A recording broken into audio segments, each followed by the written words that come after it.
নমস্কার বন্ধুরা, welcome to foodie crush. আজকে আমি চলে এসেছি তোমাদের সামনে চিকেনের একটা দুর্দান্ত রেসিপি নিয়ে।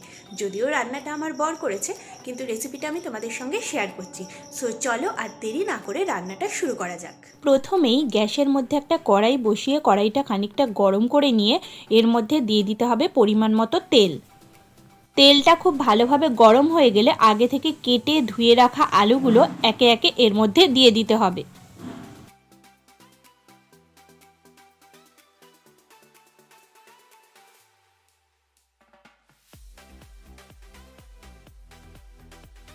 এখন এর মধ্যে দিয়ে দিতে হবে পরিমাণ মতো হলুদ গুঁড়ো আর নুন। এখন এই হলুদ গুঁড়ো আর নুন খুব ভালোভাবে আলুর সঙ্গে মিক্স করে নিতে হবে। তোমরা মনে করলে কিন্তু আগে থেকে আলুগুলোকে নুন আর হলুদ মাখিয়ে রেখেও ভাজতে পারো বা এইভাবেও করতে পারো। আলুগুলো খুব ভালোভাবে ভাজা হয়ে গেলে সেগুলো আলাদা পাত্রে তুলে রেখে এবার ওই তেলেই দিয়ে দিতে হবে মাংসগুলো। আগে থেকে ধুয়ে রেখে জল ঝরিয়ে নিয়েছি, সেই মাংসগুলো এখন দিয়ে দিতে হবে। এখন এই মাংসগুলোকে খুব ভালোভাবে নেড়ে চেড়ে তেলের সঙ্গে মিক্স করে ফ্রাই করে নিতে হবে।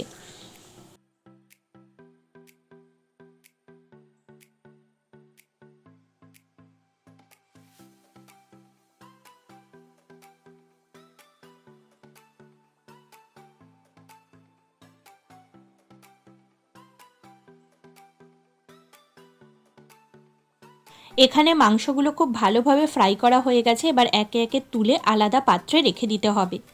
মাংসগুলো তুলে নেবার পর কড়াইতে যে পরিমাণ তেল থাকবে তার মধ্যেই দিয়ে দিতে হবে তেজপাতা, দারচিনি, এলাচ।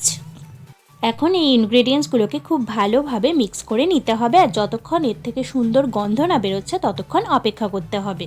এখন এর মধ্যে দিয়ে দিতে হবে পরিমাণ মতো সাদা জিরে।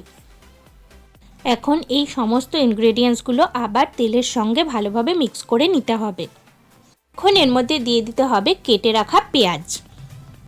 এখন এই পেঁয়াজ কুচিগুলোকে খুব ভালোভাবে নেড়ে চেড়ে ফ্রাই করে নিতে হবে।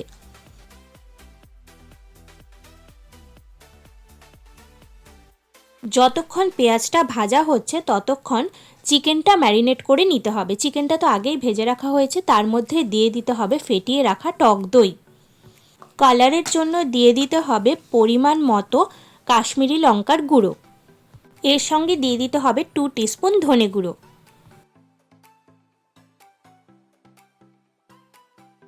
তার সঙ্গে অ্যাড করতে হবে 1 টিস্পুন জিরে গুঁড়ো। এখন এই সব উপকরণগুলোকে মাংসের সঙ্গে খুব ভালোভাবে মিক্স করে নিতে হবে। এর মধ্যে দিয়ে দিতে হবে চিড়ে রাখা কাঁচা লঙ্কা আর স্বাদ মতো নুন।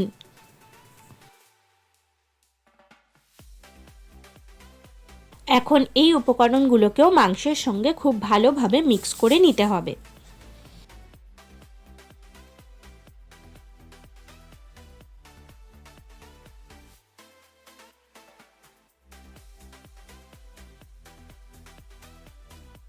মাংসগুলো খুব ভালোভাবে ম্যারিনেট করা হয়ে গেছে, আর এটা এই অবস্থায় 10 থেকে 15 মিনিট রেখে দিতে হবে। আর খুব ভালো হয় যদি আধ ঘন্টা রেখে দেওয়া যায়। এদিকে পেঁয়াজগুলো মোটামুটি খুব ভালোভাবে ভাজা হয়ে গেছে। এখন এর মধ্যে অ্যাড করে দিতে হবে পেস্ট করে রাখা টমেটো। এর মধ্যে আদা ও রসুনটাও কিন্তু পেস্ট করা আছে। এই টমেটো পেস্টটাকে খুব ভালোভাবে পেঁয়াজের সঙ্গে মিক্স করে নিতে হবে। আর ততক্ষণ পর্যন্ত এটাকে কষাতে হবে যতক্ষণ না এর থেকে কাঁচা গন্ধটা চলে যাচ্ছে। মশলা খানিকটা কষে আসার পর এর মধ্যে দিয়ে দিতে হবে ভেজে রাখা আলুগুলো। এখন আলুগুলোকে খুব ভালোভাবে মশলার সঙ্গে মিক্স করে নিতে হবে। প্রথমে আলুটা দেওয়া হয়েছে কারণ আলুটা শুধুমাত্র ফ্রাই করা রয়েছে সেই জন্য, আর মাংসটা যেহেতু ফ্রাই করে ম্যারিনেট করে রাখা আছে তাই মাংসটা খানিকটা পরে দিতে হবে।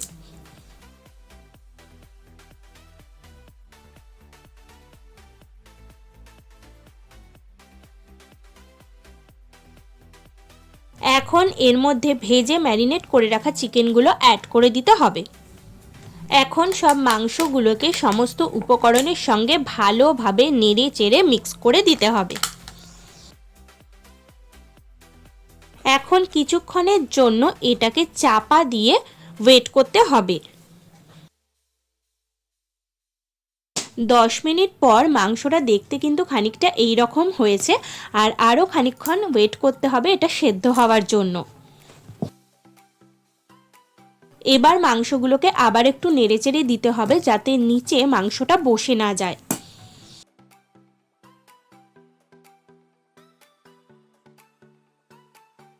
এখন এর মধ্যে অ্যাড করে দিতে হবে পরিমাণ মতো জল। তোমরা যতটা ঝোল বা গ্রেভি রাখবে সেই পরিমাণ জল এখানে অ্যাড করে দিতে হবে, আর মাংসগুলো খুব ভালোভাবে কিন্তু একবার নেড়েচেড়ে দিতে হবে। মাংস ফুটতে শুরু করে দিয়েছে আর মোটামুটি মাংস রান্না কিন্তু আমাদের শেষ পর্যায়ে চলে এসেছে। এখন এর মধ্যে অ্যাড করে দেব কুচিয়ে রাখা ধনেপাতা, খানিকটা গার্নিশিংয়ের জন্যই শেষের দিকে দেওয়া হলো। তো চলো, ফাইনালি আমার রান্না মানে আমার বরের মাংস রান্না কিন্তু একদম কমপ্লিট। ভিডিওটা কেমন লাগলো, রান্নাটা কেমন লাগলো অবশ্যই কিন্তু জানিও। যদি ভালো লেগে থাকে অবশ্যই একটা লাইক কমেন্ট আর শেয়ার করতে ভুলো না। আর কোনো ভুল ত্রুটি থাকলে অবশ্যই কিন্তু আমাকে কমেন্ট করে জানিও, সেটা আমি বা আমার হাজব্যান্ড দুজনেই শুধরে নেওয়ার চেষ্টা করব। কারণ আমরা দুজনেই কিন্তু রান্নায় খুব একটা পটু নই, কিন্তু আমাদের নিত্য নতুন রান্না করতে বা রান্না শিখতে খুব ভালো লাগে। আজকের ভিডিওটা এই অবধি, পরে আবার দেখা হচ্ছে নতুন একটা ভিডিও নিয়ে। আজকের মতো সবাইকে টাটা।